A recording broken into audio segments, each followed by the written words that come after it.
pointed out earlier this morning, this resolution did contain a call for release of hostages. What was defective about it? The defective is that they were not linked. We believe it's important that you get a ceasefire. You get a ceasefire that secures the release of hostages. And we proposed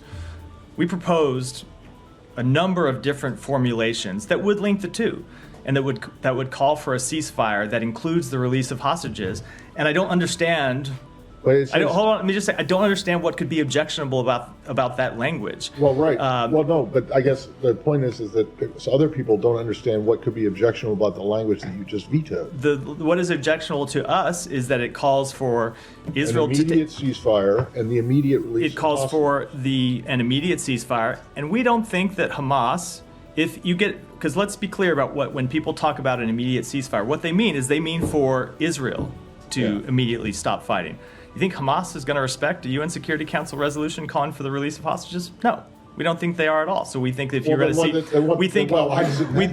because we think they ought to be linked together. Because then you get international support. Hold on, you can get international support, get the backing of every country in the world behind this proposal, behind this position, which is the one that the president outlined back in May, that we did get a Security Council resolution that we supported. I think that's an incredibly powerful way for the world to speak, and we're disappointed we couldn't do it here. Well, yeah, okay, but so what would have been, I guess, would you prefer that the hostage release be put in the sentence before the ceasefire? We think it needs to be linked together, that the ceasefire... But how much more linked can they be? You could say, so we put together a bunch of different, a bunch of alternative formulations of the language.